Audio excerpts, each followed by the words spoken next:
Assalamualaikum warahmatullahi wabarakatuh.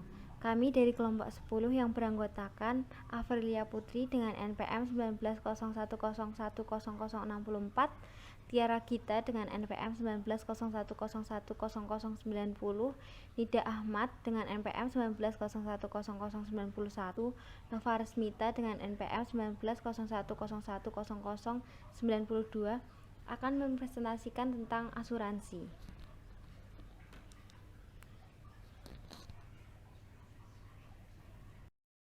Nah, yang pertama definisi asuransi.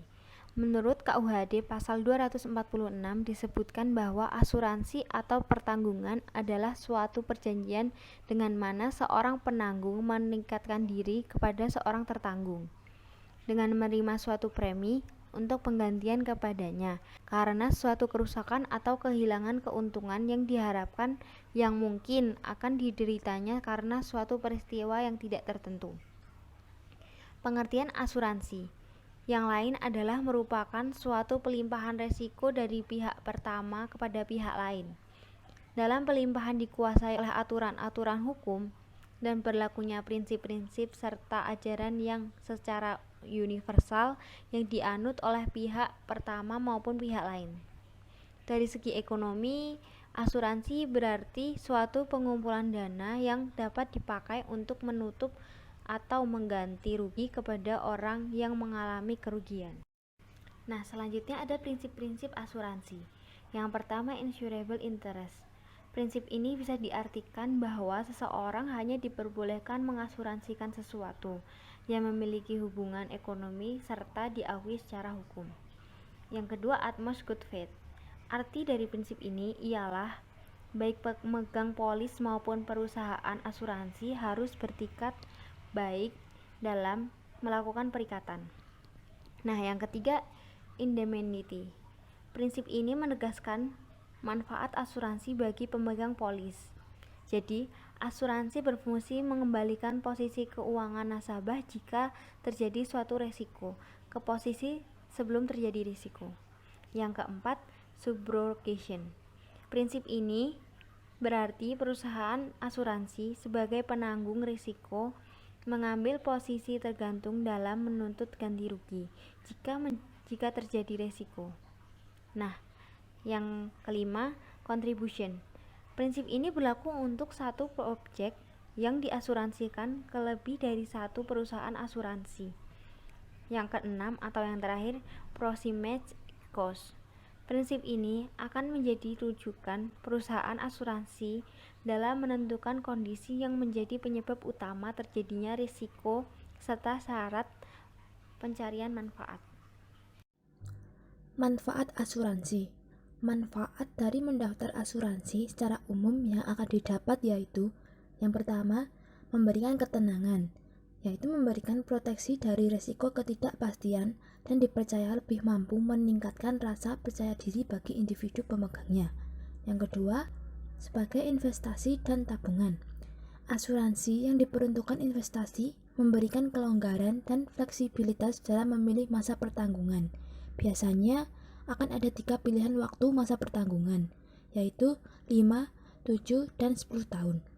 Yang ketiga, membantu meminimalkan kerugian, yaitu membantu para nasabah untuk meminimalkan kerugian dari kejadian tak terduga yang mungkin terjadi seperti biaya kerugian bencana kebakaran, kecelakaan, dan biaya rumah sakit.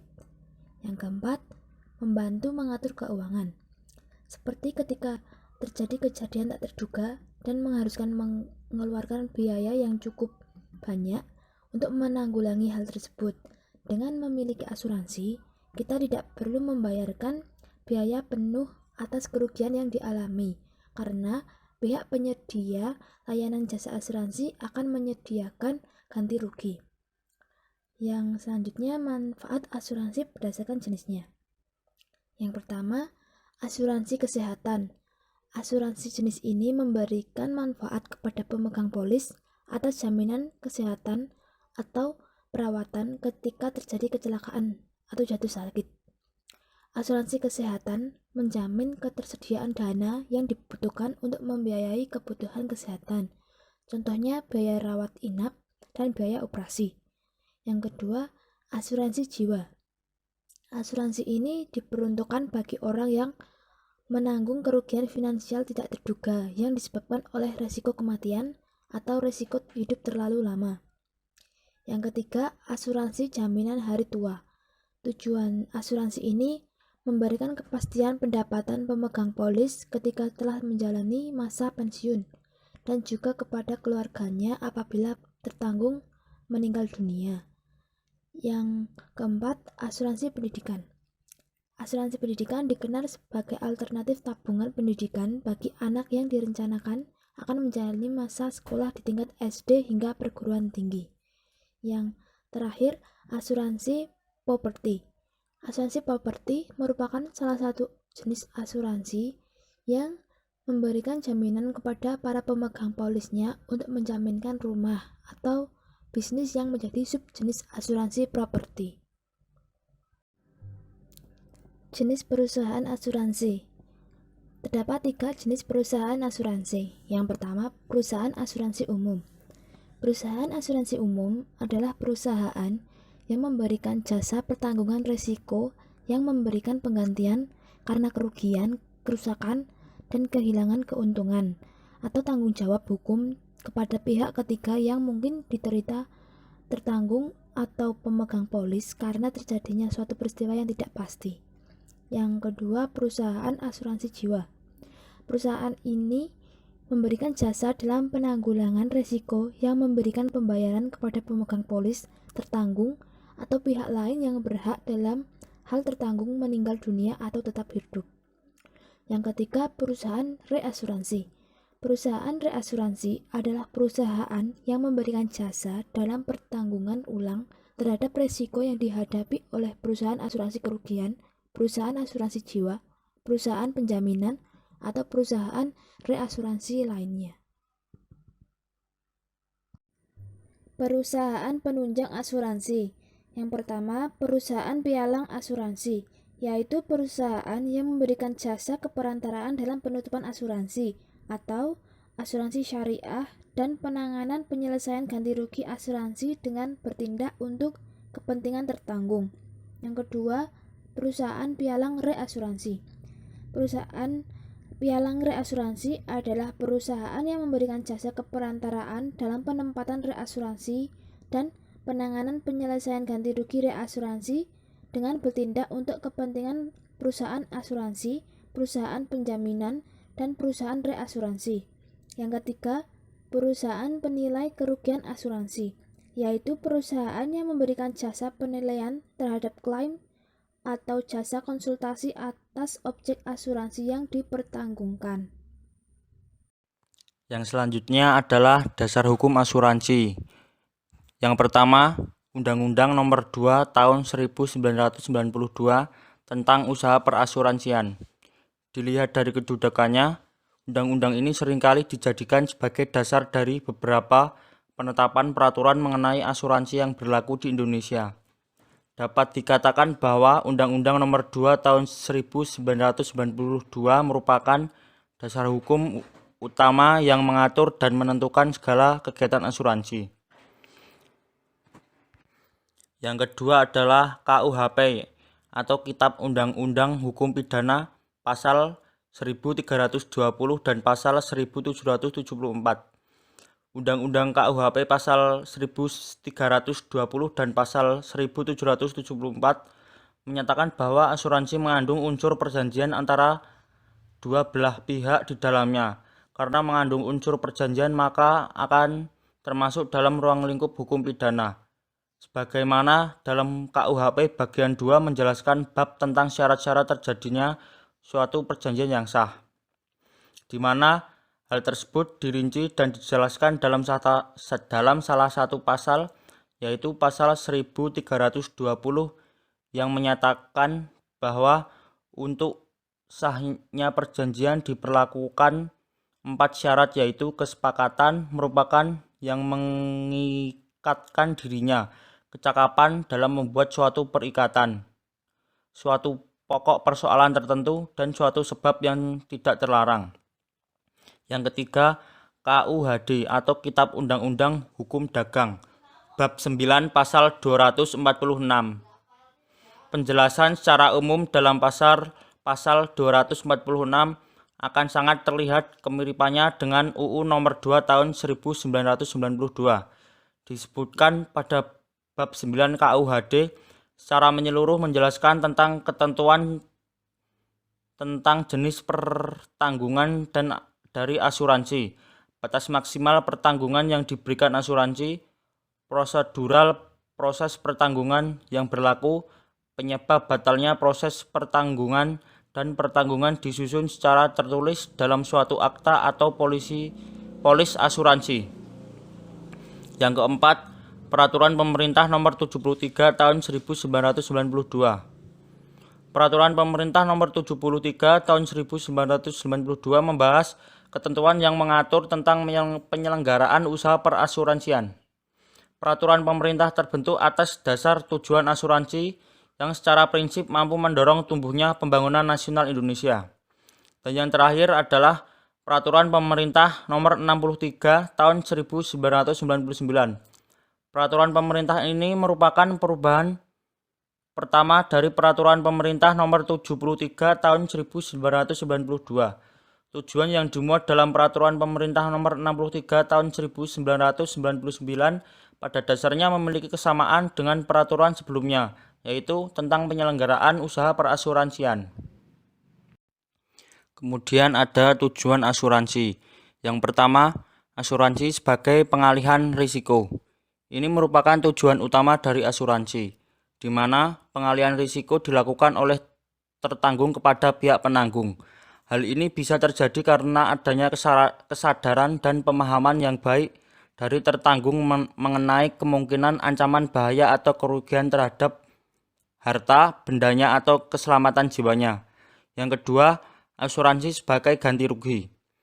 Asuransi juga memiliki tujuan sebagai ganti rugi, di mana hal ini akan dilakukan oleh pihak penanggung jika sewaktu-waktu tertanggung mengalami sejumlah kerugian yang mungkin saja terjadi menimpa diri tertanggung.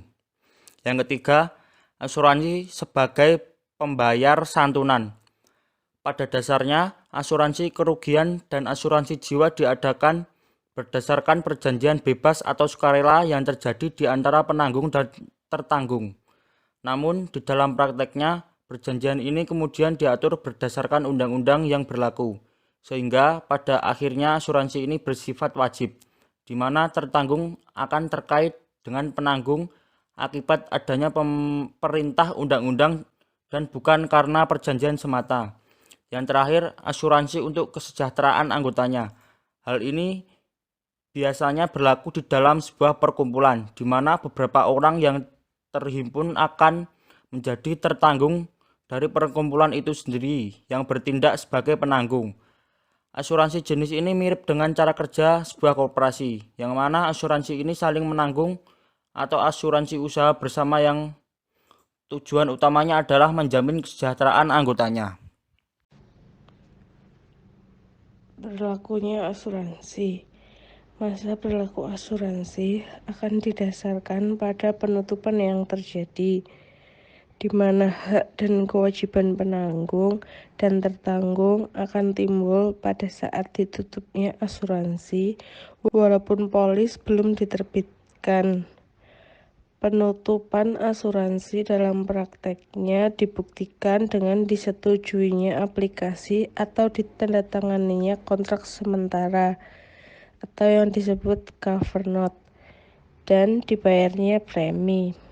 Setelah adanya perjanjian kontrak sementara tersebut, maka sesuai dengan ketentuan perundang-undangan yang berlaku, penanggung atau perusahaan asuransi wajib menerbitkan polis asuransi. Hal ini diatur dalam pasal 255 KUHD. Yang selanjutnya adalah batalnya asuransi. Perjanjian asuransi juga bisa saja batal jika terjadi beberapa poin di bawah ini. Yang pertama, memuat keterangan yang keliru atau tidak benar, atau bila tertanggung tidak memberitahukan hal-hal yang diketahuinya, di mana apabila hal tersebut disampaikan kepada penanggung akan berakibat tidak ditutupnya perjanjian asuransi tersebut. Hal ini termasuk pada pasal 251 KUHD. Yang kedua, memuat suatu kerugian yang sudah ada sebelum perjanjian asuransi ditandatangani.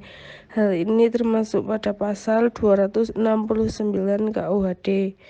Yang ketiga, memuat ketentuan bahwa tertanggung dengan pemberitahuan melalui pengadilan membebaskan si penanggung dari segala kewajiban yang akan datang.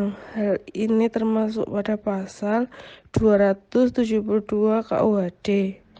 Yang keempat, terdapat suatu akalan cerdik, penipuan, atau kecurangan si tertanggung. Hal ini termasuk pada pasal 282 KUHD.